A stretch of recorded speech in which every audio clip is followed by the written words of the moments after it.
오늘도 주님과 동행하시는 기쁜 하루 되기를 바라며 요한복음 13장 21절에서 30절 말씀으로 돌이킬 마지막 기회에 대해서 말씀 묵상하겠습니다.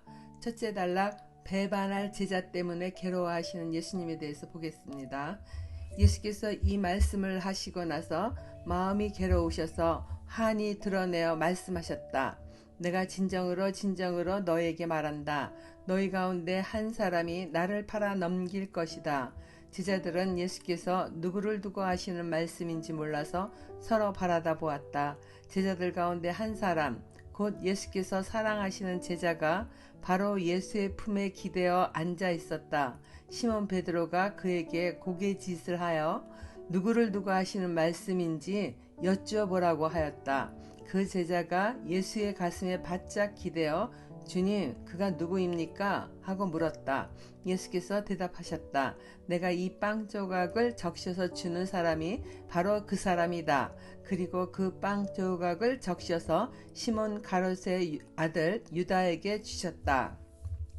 예수님은 만찬을 하시면서 두 번이나 자신을 배반할 사람이 제자 중 한 사람이 있다고 암시를 주었습니다.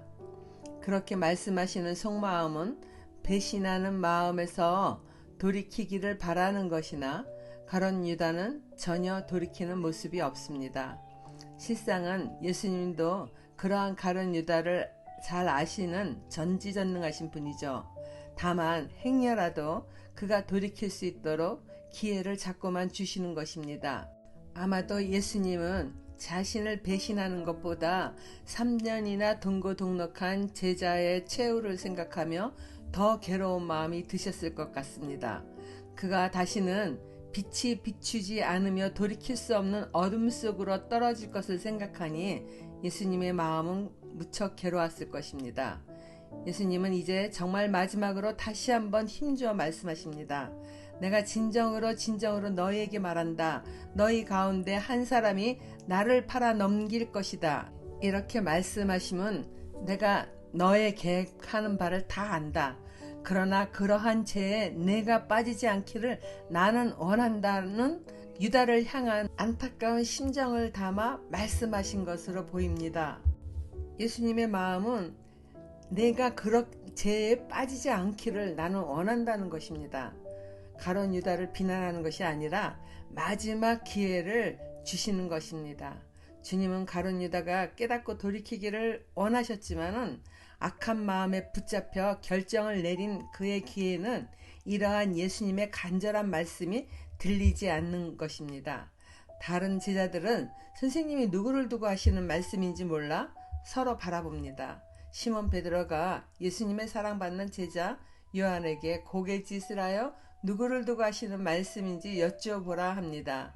요한은 자신을 예수께서 사랑하시는 제자라고 익명으로 말합니다. 그가 예수님의 품에 기대어 있다 바짝 기대며 주님, 그가 누구입니까? 하고 묻습니다. 예수님은 내가 이 빵 조각을 적셔서 주는 사람이 바로 그 사람이다.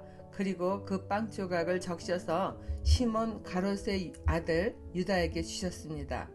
아마도 예수님은 요한만 듣도록 작은 음성으로 말씀하셨을 것 같고 요한은 이제 배반하는 자가 누구인지를 알게 되었을 것입니다.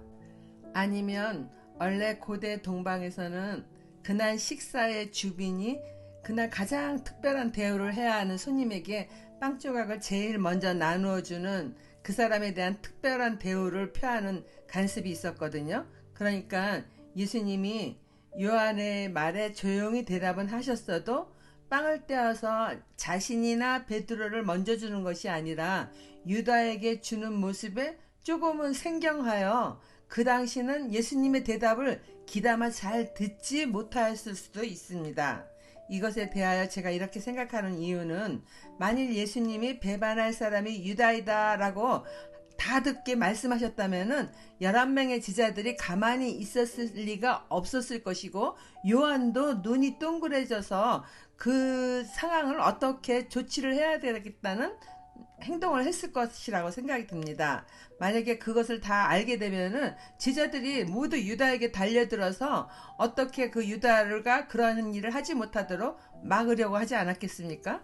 예수님은 그러한 상황을 만드시고 싶지 않으신 분입니다. 그분은 오히려 유다가 돌이킬 수 있는 기회를 여러 번 주시고요. 사실을 알려서 다른 제자들에게 고초를 당하는 일이 생기지 않도록 끝까지 배려해 주시는 분입니다. 또한 이렇게 하심은 예수님은 이미 하나님의 계획과 그분의 섭리를 모두 아시기에 유다가 그 죄에 빠지지 않기를 바라지만은 하나님의 섭리를 자신이 관여해서 바꾸거나 자신의 뜻대로 행하지 않고 묵묵히 그 상황이 전개돼 가는 것에 따라 순응하며 따라갈 뿐입니다. 그러나 가룟 유다는 마지막까지 예수님으로부터 자신에게 그러한 대접을 받고 있다는 것을 전혀 깨닫지도 못하며 달라지지가 않습니다. 적용 질문입니다. 주께서 회개하기를 촉구하심을 깨달아도 고쳐지지 않는 옳지 않는 습관이나 죄는 무엇인가요? 두 번째 단락 보겠습니다. 어두운 밤에 이루어지는 배신. 그가 빵 조각을 받자 사탄이 그에게 들어갔다. 그때 예수께서 유다에게 말씀하셨다. 내가 할 일을 어서 하여라. 그러나 거기에 앉아있는 사람들 가운데서 아무도 예수께서 그에게 무슨 뜻으로 그런 말씀을 하셨는지를 알지 못하였다. 어떤 이들은 유다가 돈자루를 막고 있으므로 예수께서 그에게 명절에 그 일행이 쓸 물건을 사라고 하셨거나 또는 가난한 사람들에게 무엇을 주라고 말씀하신 것으로 생각하였다. 유다는 그 빵 조각을 받고 나서 곧 나갔다. 때는 밤이었다. 사람이 제된 생각을 버리지 않고 계속 생각하는 경우 사탄은 기어코 그 사람을 어둠의 영역으로 끌고 갑니다. 예수님이 여러 번 내가 다 아는 일이니 내가 하고 싶은 마음을 버리길 원한다는 메시지를 담아서 눈빛과 목소리 억양으로 유다만이 알아들을 수 있도록 하셨지만은 제일 우대하며 먼저 준 빵 조각을 받는 순간에 사탄은 유다에게 영영 돌이키지 못하도록 그에게 들어갑니다. 주님은 유다에게 들어온 사탄을 아시니 그 악한 영에게 말씀하시는 거예요. 내가 할 일을 어서 하여라. 유다에게 말하는 게 아니죠. 제자들이 보기에는 유다를 향해서 말하니까 유다에게 한 말같이 보일 수 있어요.